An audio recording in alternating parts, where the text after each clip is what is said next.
ayan na nga guys, kumusta po ang lahat? Sana okay po ang lahat guys. Ayan, kumusta po kayong lahat? At ngayon ay nandito ako sa aming kusina guys.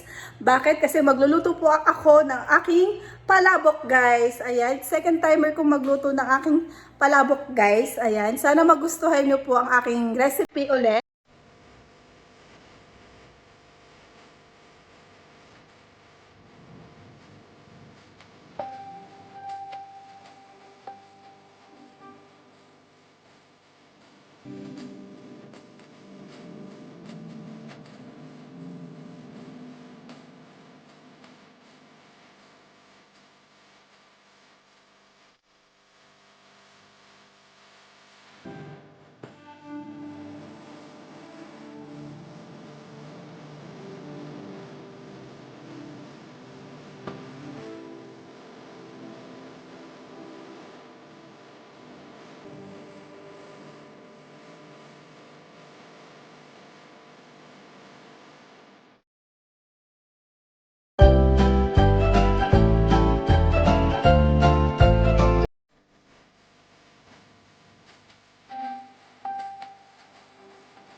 Papakutok tayo guys ng manok.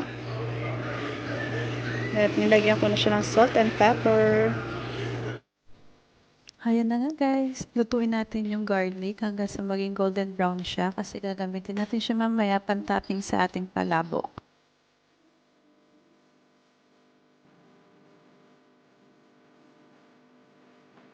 Few inches later.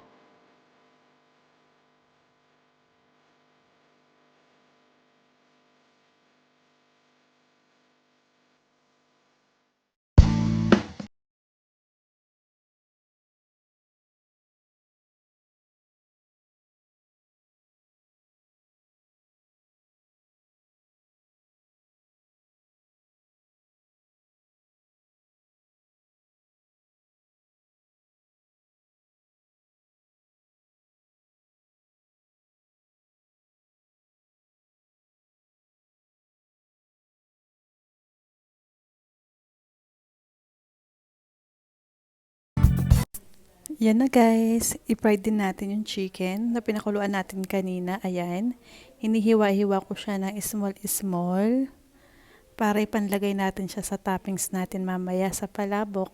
Instead of using chicharon, I fried the chicken para maging crispy ang ating toppings.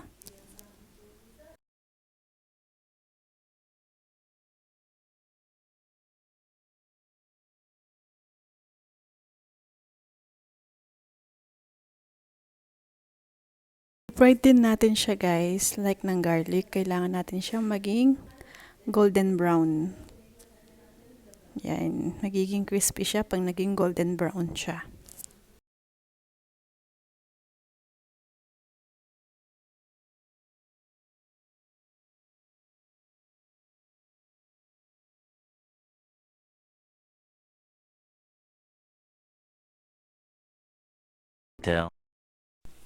Ayan na guys, naging crispy brown na siya. Ayan, isi-set aside natin yan pag naluto na siya kasi gagamitin natin siya mamaya sa ating palabok pag natapos na ang ating sauce.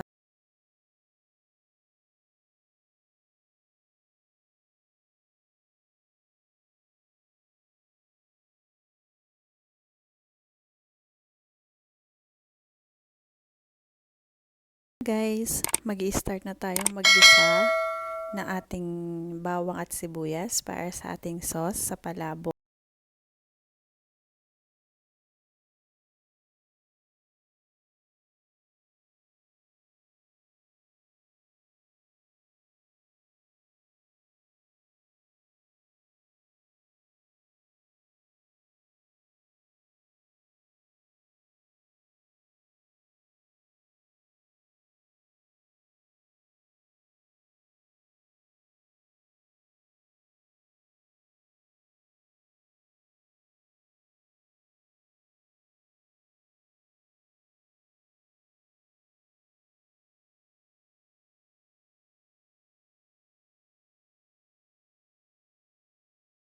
Guys, ang gagamitin ko dito is yung pinaglagaan natin ng manok kanina. Ayan, para may lasa at malinamnam na rin yung ating sauce sa palabok. Or pwede rin kayong gumamit ng tubig dito guys para maging sauce ng ating palabok. Ayan, ilalagay ko yung chicken na pinride natin kanina. At dito guys, maglalagay na ako ng flour na tinunaw natin sa tubig para maging malapot yung sauce natin.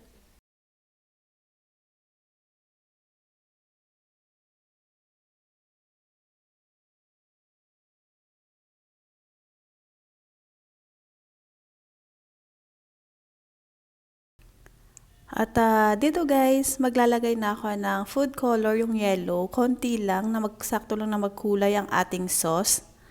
Kasi wala akong aswiti. Yun dapat yung gagamitin natin na pampakulay. Kaso hindi available dito. Kaya gamit tayo ng food color kung meron namang available.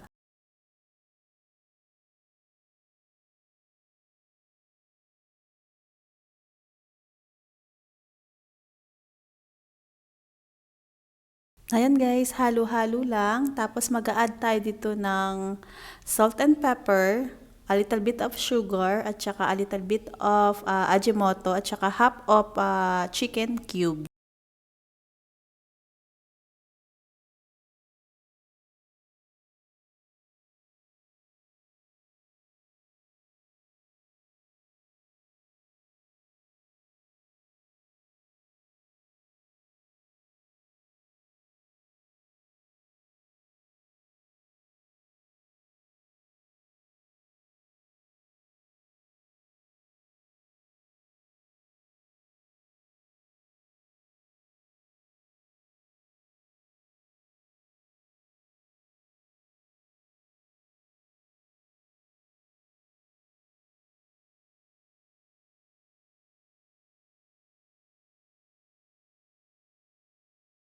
Ayan guys, nag-add ako ng konting sugar.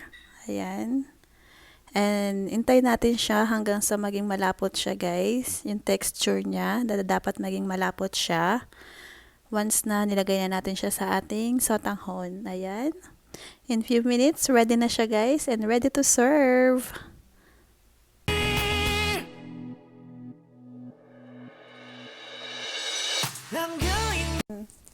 This is it. Lagyan na natin siya ng kanyang kulay at mga toppings guys. Ayan, lagyan natin siya ng egg. Kung gusto niyo siyang lagyan ng bawang, lagyan natin ng bawang. Ng green onion leaves. Ayan, para mas lalong masarap ang ating palabok. Ayan. Hope you enjoyed this recipe guys.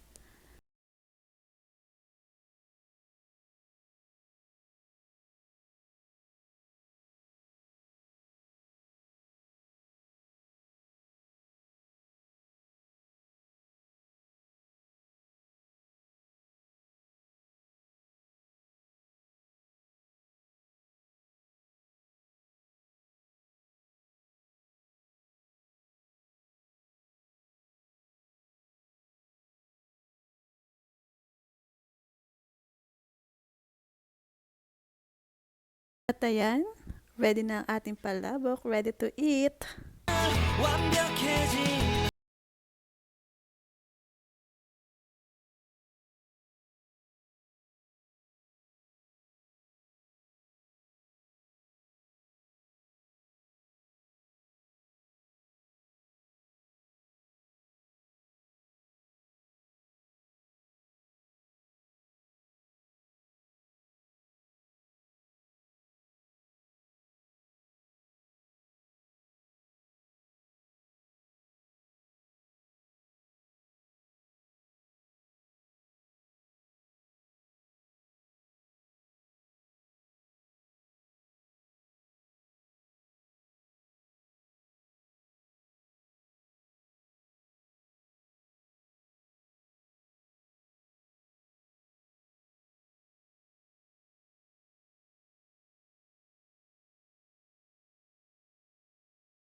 tapos na po yung luluto ni ate. Yan.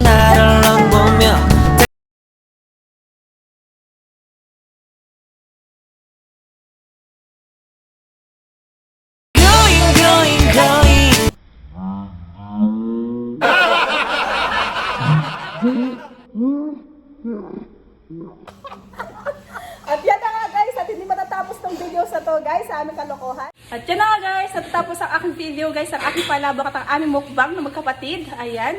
Kung nagustuhan niyo itong videos na to guys, please give me a thumbs up. And don't forget to Subscribe and click the notification below kung yung nagustuhan niyo po yung video.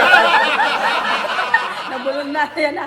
At yan na nga guys, maraming salamat sa lahat ng manonood ng videos na to guys. Please don't forget to thumbs up guys and click the title bar. Lagi po kayo updated sa aking mga videos. Bye guys! Thank you guys.